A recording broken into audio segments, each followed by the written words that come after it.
on va regarder la Crypto Bubble, qui est une application spéciale qui se dédie à donner l'évolution en temps réel des crypto-monnaies, leur pourcentage, leur gain du jour, de semaine, de mois et d'année. Donc là, on va aller voir celui d'XRP. XRP, là, en une journée, en une heure, on a perdu 1,5%. En une journée, on a perdu 3,6%. En une semaine, on a gagné 20%. En un mois, on a gagné 76,6%. Et en un an, on a gagné 479%. Donc, qu'est-ce que vous en pensez? Ouais. Là, la perte du jour de 3,6%, c'est tout à fait normal parce que c'est un pullback. Un pullback, c'est un retracement parce qu'après chaque montée, il faut une descente. Donc, il n'y a pas de montée fulgurante qui va juste au ciel. Ça n'existe pas dans le monde de la bourse, dans le monde de la crypto. On monte, on descend. On latéralise, on consolide, on devient beaucoup plus fort et on repart plus haut. C'est ce qu'on appelle un pullback et tester les niveaux qu'on a breakés. Donc, de parlant d'XRP, pour juste vous dire que c'est la reine des cryptos, c'est la crypto-monnaie qui est là pour rester. Parce qu'avec un market cap de 200 milliards de dollars, c'est une crypto régulée par la Security Exchange Commission, ce qui veut dire la SEC. C'est le gendarme financier des États-Unis. C'est une entité financière qui est chargée de réguler tous les marchés boursiers, que ce soit en matière comment on appelle, la matière première, que ce soit en exchange, en action, en crypto-monnaie, en tout. Donc, tu vois.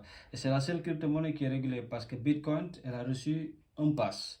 Ethereum aussi, elle a reçu un pass. Donc, la crypto-monnaie XRP, c'est la seule crypto-monnaie qui est allée en justice, qui est allée se battre avec la Security Exchange, qui est allée se battre avec toutes les institutions qui étaient en compte. Donc, au final, il a gagné son procès. Donc, c'est pas une sécurité. Donc, et il y a là des traders qui sont en train de spéculer son prix pouvant aller au plus de 1000 dollars. Donc, c'est pas un truc impensable, c'est tout à fait possible si vous savez où va l'XRP. Et dans cela, on va dire juste que pour la première fois dans l'histoire, le gouvernement fédéral américain traite les crypto-monnaies comme des éléments permanents de son écosystème financier. Donc ça, c'est une nouvelle vraiment intéressante pour le marché des cryptos. Parce que vous voyez là, on dit que les prochains ETF du XRP sont au coin de la rue. ETF, ça veut dire les Exchange Trade Funds. Donc là, nous qui sommes les minoritaires, on achète les crypto-monnaies sur des exchanges comme Binance, comme KuCoin, comme Bitgate, comme Gate.io, comme MEX, comme CoinEx, comme Kraken, comme Coinbase. Voilà. C'est des actions que tu achètes et tu les laisses sur la plateforme ou tu les mets dans un cold wallet, ça veut dire un portefeuille froid qui n'est pas en connexion, au risque de ne pas se faire hacker, voler ses cryptos. Donc, quand il y a un ETF qui est un Exchange Trade Fund, c'est sur un papier. Donc, la crypto-monnaie qui est achetée, si le XRP, il a un ETF, si on achète des ETF XRP, ces ETF, on les retire du marché. Les nôtres, ils sont là dans des cold wallets ou sur l'exchange, mais pas à vendre. Mais quand tu achètes un ETF, tu achètes un papier sur lequel est mis le nombre de la crypto que tu as acheté et c'est retiré. Et c'est quelque chose de tout à fait sûr parce que ce n'est pas possible qu'on te le vole, ce n'est pas possible qu'on te le hack parce que tu l'achètes pas sur la plateforme, mais tu l'achètes à un personnel, comme par exemple les BlackRock, les Arkenshare, les 21 Invest. C'est des grosses entités financières qui achètent des crypto-monnaies, mais qui les revendent à leur propre prix, mais c'est eux qui garantissent la sécurité, c'est eux qui garantissent la volatilité, c'est eux qui te garantissent tout. Donc, quand il y a un ETF, ça veut dire que la crypto-monnaie, elle est tout à fait sûre, elle va être adoptée massivement par les gouvernements, par les institutions, par les entreprises, par tout le monde. Donc, les entreprises, les ETF d'XRP, ils sont au coin de la rue. Ça veut dire que la SEC a jusqu'au mois d'octobre pour les approuver ou pour les rejeter. Et il y a un grand dans tout cela qui n'est pas encore arrivé, ce qu'on appelle BlackRock.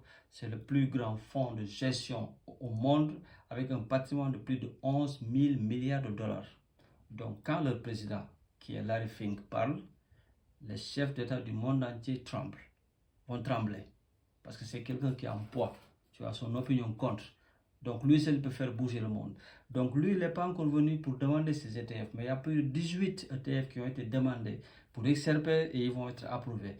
Donc ces ETF, plus l'approbation des lois du Genius Act, plus l'approbation de la Clarity Act, plus son intégration dans le FedWire, son intégration dans le FedNow, je vous expliquerai tout ça dans la vidéo à venir, donc fera de XRP un pionnier dans le changement du système financier global, du système financier mondial.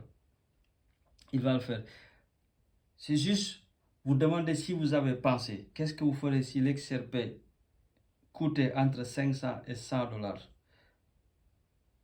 Parce que de cette année, nous pouvons considérer ça comme une année de crypto-monnaie pour la régularisation et pour les résultats et les approbations des ETF, des ADA Cardano, des XRP, de Solana, de Litecoin.